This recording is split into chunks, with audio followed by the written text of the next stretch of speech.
Good morning. Let us continue topic. हमने last video में जो देखा था चैप्टर 6 में फॉर्म्स ऑफ बिजनेस ऑर्गेनाइजेशन 2 में cooperative society we have seen, उसकी कैरेक्टरिस्टिक्स हमने देखे, एडवांटेजेस देखे। आज हम उसके लिमिटेशंस देखते हैं कोऑपरेटिव सोसाइटी, राइट। लिमिटेशंस को हम क्या कहेंगे? दूसरा हम लिमिटेशंस का दूसरा नाम ले सकते हैं शॉर्टकमिंग्स कह सकते हैं उसको, और हम दूसरा ले सकते हैं डिसएडवांटेजेस, राइट। पहला है limitation of capital. Cooperative society का जो डेफिनेशन था वो पहले देख लेते हैं। Cooperative society means people come together for working and to provide service to the society. लोगों को ऐसा प्रोडक्ट बनाना है और क्या करना है? सर्विस प्रोवाइड करनी है। जो प्रोडक्ट की प्राइस कैसी रखेंगे? एकदम कम रखेंगे, राइट, जिससे सोसाइटी का भी डेवलपमेंट हो सके। तो लिमिटेशन है limitation of capital. It is difficult to raise large amount of capital. पहला जो लिमिटेशन है, डिफिकल्ट इन रेजिंग कैपिटल। जो बिजनेस या कोऑपरेटिव सोसाइटी स्टार्टअप करने के लिए, एस्टैब्लिश करने के लिए पैसे या कैपिटल चाहिए, वो क्या होगा? बहुत डिफिकल्ट होगा। क्यों डिफिकल्ट होगा? यानी कैपिटल का जो हम पार्टनरशिप फॉर्म में जो डिसाइड करते हैं कि इतने परसेंट, इतने लैक्स ऑफ रुपीज या इतने करोड़ ऑफ रुपीज लेके आएंगे, वैसा हम फिक्स नहीं रखते हैं। हम क्या करते हैं? मेंबरशिप अलाउ करते हैं। किसमें? कोऑपरेटिव सोसाइटी में। तो इसमें क्या होगा? कैपिटल हमारे पास कैसे आएगी? बहुत कम। इवन जो शेयर की प्राइस हमने रखी है, शेयर यानी इक्विटी शेयर, प्रेफरेंस शेयर, उसकी जो प्राइजेस रखी है वो भी कैसी है? बहुत कम है। तो कैपिटल कैसा हमारे पास इकट्ठा होगा? बहुत कम। तो सबसे पहली लिमिटेशन कोऑपरेटिव सोसाइटी की है डिफिकल्टी इन रेजिंग कैपिटल। फिर है lake of efficient management. Management कैसा रहेगा? Lake of efficient management. तो भाई मैनेजमेंट यानी क्या? बिजनेस को चलाना, पैसे इकट्ठा करना, उसको यूटिलाइज करना, प्रोडक्शन करना, प्रोडक्ट बनाना, सेल करना, प्रॉफिट डिस्ट्रीब्यूट करना। प्रॉफिट किसको डिस्ट्रीब्यूट करते हैं? Generally share holders. Share holders का मतलब होता है जिन्होंने कंपनी के मेंबरशिप ली है और वो कंपनी के मेंबर बने हैं या शेयर होल्डर्स बने हैं, राइट। तो लेक ऑफ एफिशिएंट मैनेजमेंट, यहाँ पे मैनेजमेंट के साथ बहुत अनऑर्गेनाइज्ड वे पे हो रहा है। तो क्यों? Directors of society who are the representative of member provide the honorary services, they may not take the personal interest in the management. यहाँ पे पर्सनल इंटरेस्ट कोई लेना नहीं चाहता, अपने हिसाब से सबको जो काम करना है, डिस्ट्रीब्यूशन जो ड्यूटी है उस हिसाब से काम करते हैं। लेकिन इसको अपना पर्सनल इंटरेस्ट लेके बहुत अच्छे से मैनेज नहीं करना होता। Nobody takes the responsibility of anything. तो अनऑर्गेनाइज्ड मैनेजमेंट है। Third is political interference. Political interference यानी यहाँ पे पॉलिटिक्स का इंटरफियरेंस यानी इंटरप्शन होगा। देखते हैं various political parties directly or indirectly attempt to get a control on the society। यानी क्या होगा? डायरेक्टली या इनडायरेक्टली वो क्या करेंगे? आपको ऐसे रूल्स रेगुलेशंस बता देंगी जो आप क्या करेंगे? आपको कंपल्सरीली फॉलो करने हैं। तो उससे क्या हुआ? कौन इंटरप्ट कर रहा है किसके एक्टिविटीज में? कोऑपरेटिव सोसाइटी में। तो गवर्नमेंट या पॉलिटिकल इंटरफियरेंस। तो उससे काम कैसा होगा? अनऑर्गेनाइज और अच्छा सेटिस्फाई काम नहीं हो सकता। फोर्थ है non cooperations among the members. Non cooperation among members. अभी कोऑपरेशन का मतलब क्या होता है? कोऑपरेशन, साथ में मिलकर काम करना, उसको कहते हैं कोऑपरेशन। यहाँ पे मेंबर्स के बीच में कोऑपरेशन ही नहीं है। क्यों कोऑपरेशन नहीं है? क्योंकि आप अपने हिसाब से काम कर रहे हैं, फ्रीडम के हिसाब से। क्योंकि मैनेजमेंट कैसा है? डेमोक्रेटिक है। कोई किसी के ऊपर इतना ज़्यादा वॉच नहीं रख सकता, नज़र नहीं रख सकता। तो यहाँ पे मैनेजमेंट ऑलरेडी अनऑर्गेनाइज्ड है और क्या है? डेमोक्रेटिक है। तो लोगों के बीच में कोऑपरेशन, वो मिलजुल के काम करने वाली यूनिटी नहीं दिखेगी। तो आपको 4 लिमिटेशंस दिखे किसके? कोऑपरेटिव सोसाइटी के।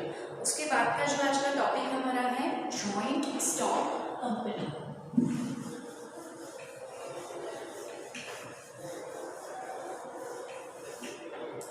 तो let's see joint stock company.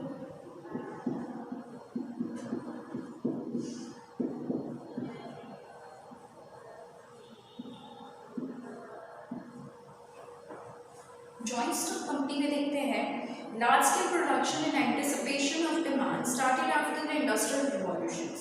Risk increases along with the increasing needs of the large scale capital. In these circumstances, initially sole proprietor and partnership firms are not suitable as form of business organization. सबसे पहले जो हमने form of business देखा था वो था sole proprietor. Sole proprietor में एक ही पर्सन है, पार्टनरशिप में कुछ लिमिटेड 5, 10, 20 पार्टनर्स हो सकते हैं, वैसा है. तो अब हम देखें फिर कोऑपरेटिव सोसाइटी. अब जो हम देखना चाहते हैं वो है जॉइंट स्टॉक कंपनी. जनरली जो सोल प्रोप्राइटरशिप, पार्टनरशिप और कोऑपरेटिव में सबसे बड़ी लिमिटेशन क्या थी, सबसे बड़ा डिसएडवांटेज था उनको पैसे इतने इकट्ठे नहीं होते, तो बिजनेस अच्छे से रन नहीं कर पाता. जबकि जॉइंट स्टॉक कंपनी यानी क्या है, उसमें कंपनी फॉर्म है, कंपनीज एक्ट लगता है, उसमें अनलिमिटेड कैपिटल आपको हो सकती है. कैसे कैपिटल पैसे आ सकते हैं, तो आप मार्केट में सुनते हैं टाटा, रिलायंस, जो ये सारी कंपनियां हैं, वो इतनी बड़ी बड़ी कंपनियां कैसे चलती है, वो हमारे पैसों से चलती है. कैसे, तो अगर हमने उस कंपनी के शेयर खरीदे हैं तो राइट, उस कंपनी के शेयर जितने ज़्यादा लोग खरीदेंगे वो पैसे किसके पास जाएंगे, कंपनी के पास. कंपनी उन्हीं पैसों से प्रोडक्शन करेगी, मार्केट में सेलिंग करेगी, फिर प्रॉफिट आएगा उसके पास, वो सारे शेयर होल्डर्स को डिस्ट्रीब्यूट करेगी और जो बचेगा वो फिर से अपने पास रखेगी. ये सिस्टम होता है कंपनी का. तो मीनिंग देखते हैं जॉइंट स्टॉक कंपनी का. Company means company registered under the act, format act, यानी कंपनी उसको कहेंगे जो कंपनी एक्ट के हिसाब से रजिस्टर्ड है, गवर्नमेंट के जो भी रूल्स रेगुलेशन के हिसाब से, उसको हम कहेंगे company. Right, company act 2013, year 2013 में ये एक्ट आया था. तो कैरेक्टरिस्टिक्स है legal personality and legal identity of a company. Company can see separate legal personality with the registration. हमने उसमें भी देखा था कोऑपरेटिव सोसाइटी वाले में कैरेक्टरिस्टिक कि कंपनी के खुद के नाम, डॉक्यूमेंट सब कुछ होगा, तो वो एक पर्सन या एक आइडेंटिटी कहलाएगा. तो लीगल आइडेंटिटी कहेंगे या पर्सनालिटी. राइट, जैसे हम हैं, हमारा क्या होता है, बर्थ सर्टिफिकेट होता है, स्कूल पढ़ते हैं तो हमारे बोनाफाइड सर्टिफिकेट होते हैं, लिविंग सर्टिफिकेट होते हैं, रिजल्ट होते हैं, कि ये हमारी पर्सनालिटी या आइडेंटिटी है कि हमने क्या किया कौन से साल में. तो कंपनी के भी खुद की पर्सनालिटी या लीगल आइडेंटिटी है. तो कंपनी के नाम के रजिस्टर्ड होते हैं, कंपनी के नाम के डॉक्यूमेंट्स होते हैं, उसको गवर्नमेंट रूल के हिसाब से रजिस्टर करा तो उसकी एक अलग आइडेंटिटी होती है. सेकेंड है परपेचुअल एग्जिस्टेंस. ये वर्ड हमने पहले भी देखा हुआ है, परपेचुअल एग्जिस्टेंस. परपेचुअल का मतलब हम समझेंगे लंबे समय तक हो सकता है, longer period of time. Duration उसका कैसा है, लॉन्ग ड्यूरेशन, लंबे समय तक. यानी कंपनी का कोई भी जो ऑनर है, मालिक है या इन्वेस्टर है या जो एम्प्लॉय है, अगर वो बीमार हो जाता है, वो मर जाता है, उसको कुछ भी हो जाता है, राइट, तो उसकी वजह से कंपनी कभी भी बंद नहीं होगी. वो तो क्या चलेगी, सिर्फ ऑनरशिप चेंज हो जाएगी, मालिक ही चेंज हो जाएगी, वो दूसरे के नाम पे चली जाएगी. अगर पापा चलाते हैं तो बेटे के नाम हो सकती है. तो ये क्या होता है, लंबे समय तक ये कंपनी चलती रह सकती है. देन उसके बाद है division of capital in small fractions. ये समझने लायक है, division of capital in small fractions. जो हमारे पास, आप सोचते हैं कि यार कंपनी के पास इतने करोड़ों रुपए कितने कैसे आए, आप न्यूज़पेपर में पढ़ते हैं इतना सारा टर्नओवर है, इतना सारे पैसे हैं, प्रॉफिट करोड़ ऑफ रुपीज़ में जा रहा है. तो पहले उनके पास पैसे कहाँ से हैं, उनके पास तो बड़े सारे कंपनी चलाने के लिए पैसे नहीं है, लिमिटेड पैसे हैं. तो उन्होंने क्या किया, उनको जितने भी कैपिटल हैं, पैसे रिक्वायरमेंट है, उनको स्मॉल फ्रैक्शन में बांट दिया. स्मॉल फ्रैक्शन यानी स्मॉल पार्टीशन में. जैसे कि कंपनी को, simple example, 1 crore of rupees की रिक्वायरमेंट है और कंपनी के पास इतने पैसे अवेलेबल बिल्कुल नहीं है, तो 1 करोड़ का क्या करेंगे, वो मार्केट में इक्विटी प्रेफरेंस में कोई भी शेयर इशू करेंगे, या तो कह सकते हैं डिबेंचर्स इशू करेंगे, बॉन्ड इश्यूज करेंगे, वो इशू करेंगे और हम उनमें इन्वेस्ट करेंगे, तो पैसे जाएंगे कंपनी के पास. आप देख सकते हैं, अपने पेरेंट्स से पूछ सकते हैं, किसी के पास अपना नॉलेज है, तो equity share, preference share, debentures या बॉन्ड होते हैं, वो क्या होते हैं, कंपनी के होते हैं. वो कुछ समय पीरियड के लिए हमारे पैसे लेते हैं, फिर वो हमसे प्रॉमिस करते हैं कि जब कंपनी को प्रॉफिट होगा आपको डिविडेंड फॉर्म में वो पैसे वापस मिल जाएंगे, right. Easy transfer of shares. Fourth is easy transfer of share. Easily हमने, समझिए मैंने कोई कंपनी का 100 रुपए का शेयर खरीदा, 100 रुपए का शेयर खरीदा मतलब कंपनी में 100 रुपए का इन्वेस्टमेंट किया है, और उसमें क्या होते हैं ये मार्केट्स, जब मैंने आज इन्वेस्ट किया है तो कल मुझे क्या करना है, उसका कंपनी के शेयर का भाव 100 रुपये से बढ़ के 105 रुपये हो गया, तो मुझे प्रॉफिट कितना हुआ, 5 रुपीज़। लेकिन अभी मुझे इन्वेस्ट नहीं करना है, मुझे किसी और को बेच देना है, तो मैंने वो शेयर 105 रुपये में किसी को बेच दिया, यानी मैंने प्रॉफिट के साथ किसी को सेल किया। फिर तीसरे दिन कंपनी का भाव बढ़ के 110 रुपये हो गया, तो वो पर्सन को भी क्या प्रॉफिट हुआ, 5 रुपीज़ का, समझ आए। तो उससे क्या होता है प्रॉफिट, अगर ये शेयर के प्राइस बढ़ते गए तो प्रॉफिट हमको भी तो मिल रहा है लेकिन कंपनी को पैसे मिल रहे हैं। तो मैंने क्या किया, ट्रांसफ़र किया, क्या मेरे नाम पे जो शेयर थे किसी और को दे दिए। तो ट्रांसफ़र ऑफ ऑनरशिप कैसी है, बहुत ईजी है। अगर आप ऑनलाइन देखेंगे या अभी तो फ़ोन में ऐप अवेलेबल है, ग्रो ऐप करके जो है उसमें दिखाते हैं सारे कंपनी के शेयर्स दिखाते हैं, म्यूचुअल फंड पॉलिसीज दिखाते हैं, उसमें देखते रहते हैं तो हमें पता चलता है इन्वेस्टमेंट करते हैं तो हमें प्रॉफिट तो होता है, राइट। तो वैसा ही है कि हम कंपनी के शेयर्स इजीली ट्रांसफ़र कर सकते हैं। फिर common seal is affixed on the contracts and share certificate documents and the day to day transaction of the company to express the consent of the company. Generally हम कोई भी, fifth देखते हैं common सी। Generally आपने आपके leaving certificate document देखे होंगे या आपने 10th बोर्ड का रिजल्ट देखा होगा, उसके ऊपर सील होते हैं जिसको हम गुजराती में कहते हैं सिक्का, राइट। ऐसे करके गोल करके जो सील होते हैं जिसके ऊपर कंपनी के नाम लिखे होते हैं, वो स्टम्प पेपर जैसे वो आपको स्टिक करके देते हैं, वो क्या कहलाता है, तो वही कंपनी के लीगल डॉक्यूमेंट्स हैं। तो हर एक कंपनी के अलग अलग नाम के कॉमन सील होते हैं जो सारी डॉक्यूमेंट्स पे चलते हैं। तो कंपनी को अपने नाम का वो क्या करवाना पड़ता है, सील बनवाना पड़ता है और सारे डॉक्यूमेंट्स पे वो चल सकता है, राइट। फिर उसके बाद है management. As a company in artificial person, the board of directors manages the company subject to the memorandum of association and article of association। अभी ये दो वर्ड जो आपके लिए एकदम नए हैं, मैनेजमेंट। तो कंपनी का मैनेजमेंट कौन करेगा, डायरेक्टर्स। यहाँ पे जो पिक्चर्स बनाते हैं डायरेक्टर्स, उनकी बात नहीं करें, मूवी बनाते हैं डायरेक्टर्स नहीं। डायरेक्टर्स इन द सेंस हम क्या कहेंगे, जो कंपनी को गाइड करें, डायरेक्ट करें, हमें अच्छे सलाह बताएं कि हमें क्या करना चाहिए, प्रॉफिट में जा रही है कंपनी तो लॉस में जा रही है तो क्या करें, राइट। तो डायरेक्टर्स मैनेज करेंगे। लेकिन यहाँ पे दो डॉक्यूमेंट्स होते हैं कंपनी के, हर एक कंपनी के, memorandum of association and articles of association. ये दो डॉक्यूमेंट्स जो होते हैं कंपनी के वो कंपलसरी है, वो सारी कंपनियां बनाती हैं, उस हिसाब से रूल्स रेगुलेशंस होते हैं उसमें, और वो फॉलो करवाना किसका काम है, डायरेक्टर्स का। तो अच्छे से कंपनी का काम मैनेज हो सके। उसके बाद है स्टेटस ऑफ मेंबर।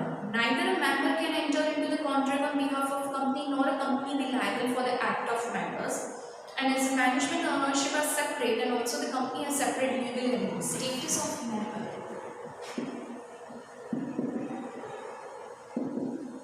यहाँ पे कंपनी को क्या है, खुद की लीगल आइडेंटिटी है। जैसे हमें हमारी चीज़ों और हमारी डॉक्यूमेंट्स के लीगल पर्सन आइडेंटिटी है, वैसे कंपनी की खुद की आइडेंटिटी है। तो उसके बिहाफ में हमें कोई कॉन्ट्रैक्ट नहीं करना है कंपनी को लेके, या कंपनी हमारे बिहाफ कोई एक्शन नहीं ले सकती। कंपनी एक अलग आर्टिफिशियल पर्सन है, जैसे हम लिविंग ऑब्जेक्ट है वैसे कंपनी नॉन लिविंग या क्या बोल सकते हैं, आर्टिफिशियल पर्सन है। देन नंबर ऑफ मेंबर, अभी आपको कितने मेंबर लगेंगे company, number of members, let us see. Minimum number of member in private is 2 and maximum is 200। क्या करने हैं, मिनिमम 2 एंड मैक्सिमम 200। इसमें तो हमने देखा वो प्राइवेट में, और पब्लिक कंपनी, पब्लिक यानी जिसमें गवर्नमेंट, सेंट्रल, स्टेट, कोई भी गवर्नमेंट का फंड है, पैसे हैं, इन्वेस्ट उसको कहेंगे पब्लिक। तो उसमें minimum 7 and maximum no restriction, minimum 7 and maximum no restriction इसमें पब्लिक कंपनी में। उसके बाद है लायबिलिटी ऑफ मेंबर्स। लायबिलिटी यानी क्या, अगर लॉस में गए तो किसको कितने पैसे भरने हैं उसको कहेंगे liability. Liability of members of may be limited और unlimited. Liability of members to limited to the share held by them in case of company limited by share।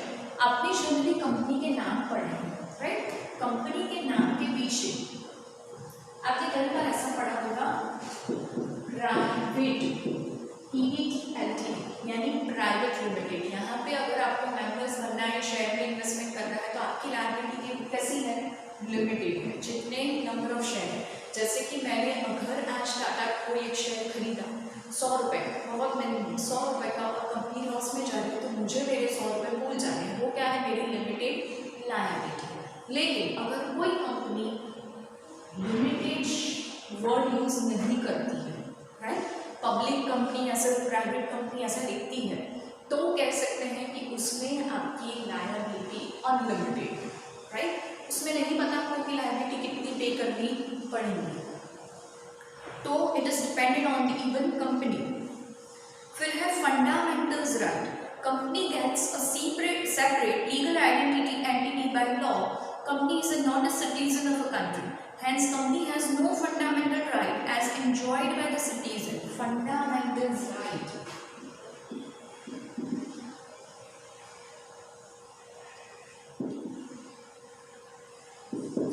Fundamental rights यानी जो बेसिक राइट्स होते हैं। तो company gets a but company is not a citizen of a country. हम क्या कहेंगे, company एक artificial person तो है, लेकिन उसको कोई फंडामेंटल राइट्स एंजॉय करने की क्या बोलते हैं एंटिटी नहीं है। जैसे हम ह्यूमन बीइंग है तो हमारे कुछ फंडामेंटल राइट्स होते हैं, राइट। सबको पता है कि कौन से right to get education, right to get information, right to get choice, ये हमारे कुछ राइट्स हैं जो सबको अधिकार है कि इतना तो हमें मिलना ही चाहिए, being a human being of any of the countries citizen. Company भी कैसी है, ह्यूमन है, पर कौन सी, आर्टिफिशियल, तो उसके ऊपर फंडामेंटल राइट्स कभी भी नहीं लगेंगे। तो no fundamental rights can be enjoyed by the company. Last है वोटिंग राइट पर share. Members of the company can cast vote on the basis of number of share held by them। यानी यहाँ पे वोटिंग राइट कैसा है आपके लिए, voting right आपको कैसा अधिकार है वोट करने का। तो आपके पास जैसे नंबर ऑफ शेयर है, आपके पास नंबर ऑफ शेयर कंपनी के ज़्यादा है तो आपको वोटिंग राइट ज़्यादा मिलेगा। कंपनी के नंबर ऑफ शेयर कम है तो आपको वोटिंग राइट कम मिलेगा। अब वोटिंग राइट यानी जब भी क्या होता है, कंपनी के अंदर इलेक्शन होता है, किसके लिए, डायरेक्टर को सिलेक्ट करने के लिए, कोई रिप्रेजेंटेटिव सिलेक्ट करने के लिए। तो मीटिंग होती है, उसमें बैठा के पूछना है कि ये इतने इतने कैंडिडेट्स हैं, उसमें से कौन एकदम परफेक्ट और एफिशिएंट कैंडिडेट है जो कंपनी को गाइड कर सके। तो वो क्या डिसाइड करेंगे, उसके पास ज़्यादा नंबर ऑफ शेयर है तो उसके डिस्कशन या उसके इंपॉर्टेंस बढ़ जाते हैं। अगर किसी ने कम इन्वेस्टमेंट किया है कंपनी में या मेंबर बहुत कम है, नया है, तो क्या कर सकते हैं, उसका इंपॉर्टेंस कम होता है। ठीक है, आज हमने देखा जॉइंट स्टॉक कंपनी के मीनिंग देखे और उसके कैरेक्टरिस्टिक देखे। नेक्स्ट वीडियो में हम देखते हैं उनके एडवांटेजेस एंड लिमिटेशन।